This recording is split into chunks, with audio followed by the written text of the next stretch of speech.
Hello creatives, welcome to the 1% Creative, the platform for creatives by creatives.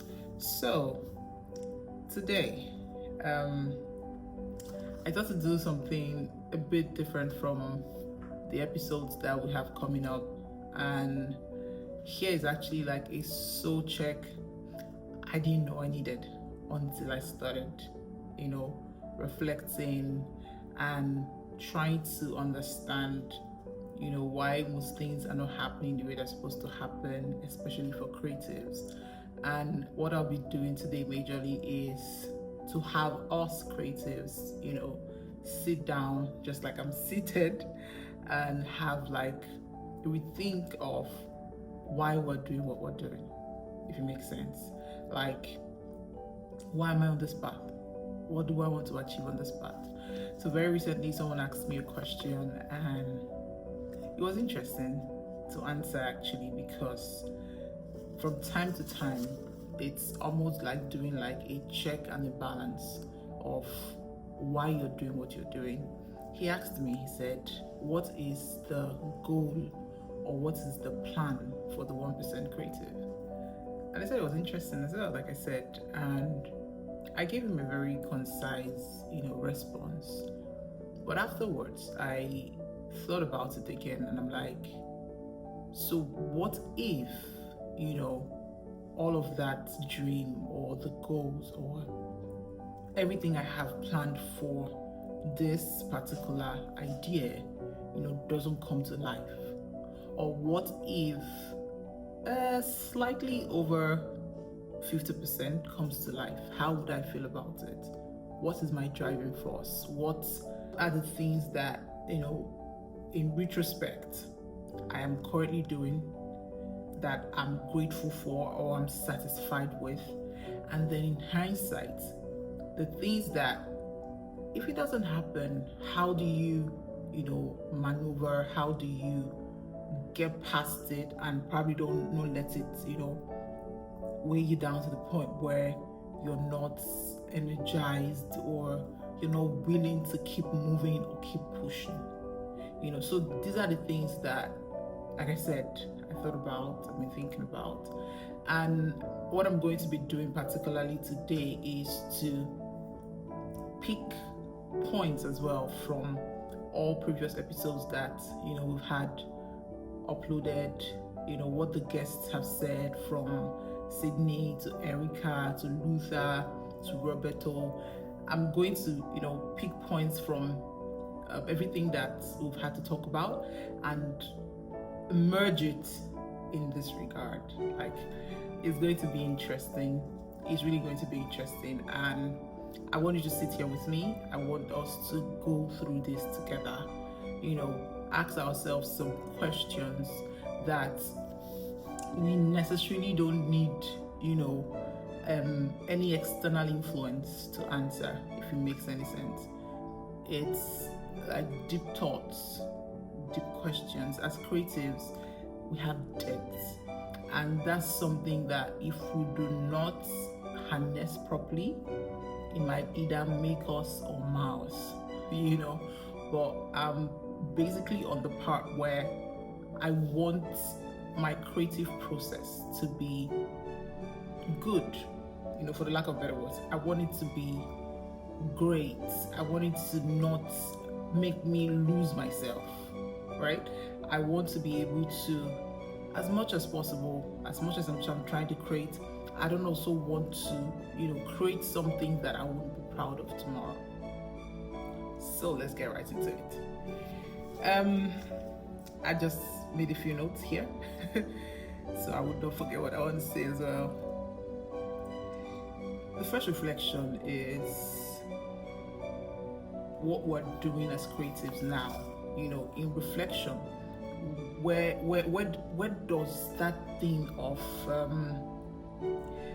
continuity or sustainability, where is this stemming from? Are you scared of inconsistency? Are you scared that people will not see you or people will not hear you? Are you scared that the goal that you have, like I initially mentioned, might not get to its full manifestation. Where is this fear coming from? I'll tell you. I recently did a project and it was stretching for me, like literally stretching, because having to produce and act at the same time were two different roles that I needed to, have my head intact. I needed to be in character. I needed to, deliver. And anybody who knows me knows that I love excellence. So if I'm not giving my 100% and over, I don't do it at all. And somehow fear crept in, and that fear was, will I be able to carry this thing out the way I'm supposed to? Will I be able to manage people from different cultures and continents? Will I be able to, interpret the script the way that the director wants me to interpret it? And at the same time, I'm thinking, I have my podcast episodes to film. I have, the audience on this side to reach out to. So everything was coming together at the same time. And to be honest, I scared for a bit. Yeah, I did scare. But I didn't let the fear overwhelm me. I didn't let it drown me.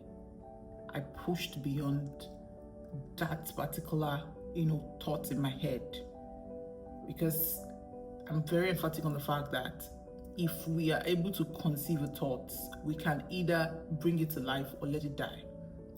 So whether good or bad, what do you want to bring to life? Do you want to bring the good or the bad? So this was a negative thought in my head, and I knew that I didn't want to give oxygen to it. I didn't want it to breathe. So I suffocated it. And I said, you know what? I'm going to do this, come what may. And here I am. I did it. And more than ever, I'm happy that I did it. So there is this fulfillment, or that joy of accomplishing something that you probably did not think you would accomplish. But I always say something to some of my friends: you can never know except you try, right? You can never know the depth of the water except you try to step in. You can never know how far you can go except you try. So what are you trying? What are you trying to discover? What are you trying to create? What are all those limitations? I would pick from something Erica said, and something very profound. She said, prove your passion. I'm like, okay. So most of us have a passion that is still on the paper, right? Or probably still in our head. And another thing that has helped me over the years is the fact that I like to write things down, right? I have a thought, I put it down on paper, and I go back, I look at it, I'm like, okay, this is something I'm supposed to do by this time. So sometimes the timelines might not, necessarily tally, but the good thing is it's on paper and I'm able to see it every day, and I know that there's something to execute. When Erica said that, I'm like, good, this is something that, we need to do. Prove it beyond passion. I have passion for this, I have passion for that. We get it. But do something with it. Let's know that you're really passionate about this thing by doing what it is that you need to do. And Sydney said something as well in my conversations with him. He said,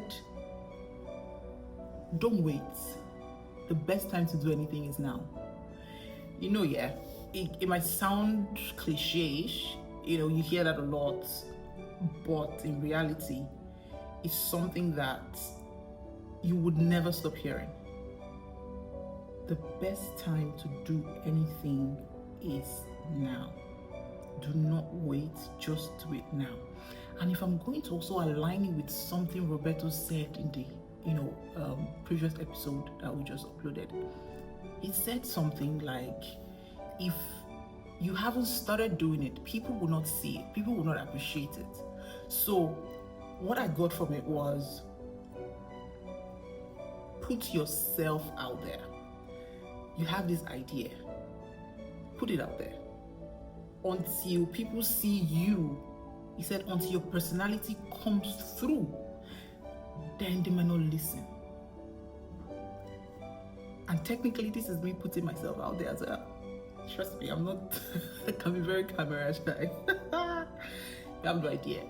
I can be very camera shy. However, I'm having to prove my passion. And even though Luther talked about, making a living as a creative, he also said something that is in, relation to what we're talking about now. He said, find people, that have a strength in your weakness. If I'm good at something, right, and I'm not good at something else, and I need these two things to align, instead of taking too much time trying to probably learn what you're not good at or trying to force it, because we're not perfect. There's always going to be a point where you need some people to compensate for the other parts that you don't have, or you don't possess. That's why we have our strengths and we have our weaknesses. So finding people who would help you on your journey would both save you time, it would get you to a point where you need to be faster. More so, it would help you learn to appreciate community collaborations and put value to the relationships that you have.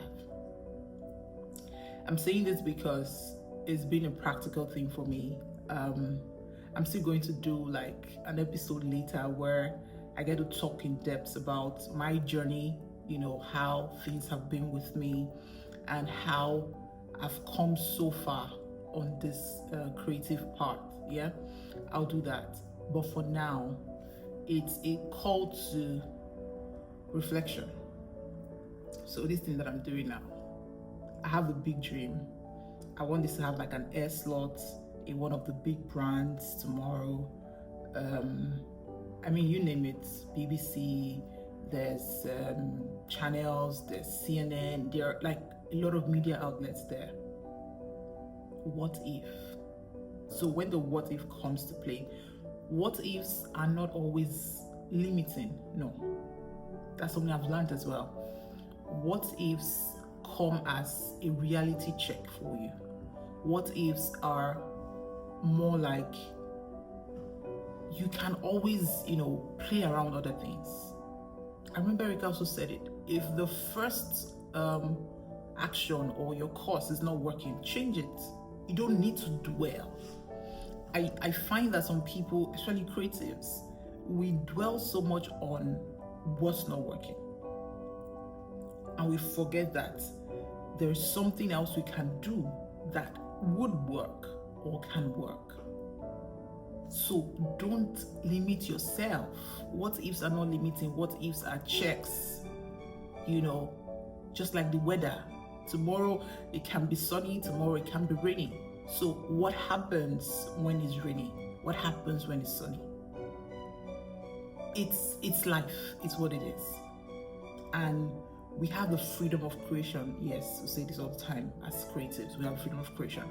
However, with freedom comes a level of responsibility. You have to be responsible with the freedom of creation that you have. Don't mess it up. Put it to good use. And I bet you that every day it's like an evolution. You discover yourself. I honestly am still discovering myself. There are things that happen to me and my reaction is almost giving off, okay, I didn't think I could react this way. Like, I love this me that I'm seeing, that I'm becoming. You get me? I love it. So in everything that we're doing, that we would hope to do eventually, let's not forget that fear is not going to help in any way, shape, or form. It's an emotion that would definitely come in at many points in our lives, right? However, let's not dwell on it, right? I feel like I'm already going too deep into this conversation, but there's something else I like to say, and it's a question I like to ask. So, like I said, I'd like to hear comments. I want us to, this is supposed to be interactive. I want to hear what it is that you're going through. I mean, let's talk in the comment section, yeah? I'm gonna ask you now to pause and reflect, all right? Pause and reflect. Tell me, what's that one part of your creative life you are hiding from? Yes, I know most of us are hiding. We don't want to come out. I mean, I hid for many years. I literally hid for many years. What's that one part that you wish you wanted to come out, but you're still hiding? Let's know. And who knows, we probably could, work something out together. And another very important question I'm asking is, why are you waiting for the permission to start? Who's going to give it to you? Who? Like, Sydney said, start now. Like, start now, start now. I could just scream it, start now, start already. Creatives, like, it's important that we really start now, okay? I don't intend for this to be too long. However, I want us to, talk in the comment section. Let's know. The idea for this platform is to connect with ourselves, to learn, to grow, to become who we've always wished or hoped to become as creatives. Achieving that goal that we've always, had in mind to achieve, and more than ever, living a fulfilled life. Creativity is a blessing, but it's important that we channel our creativity properly so we don't lose out on that blessing. All right? And I would end with this. It's something I wrote. It says, be easy with your creative process. Yeah, I'm telling you, be easy with your creative process.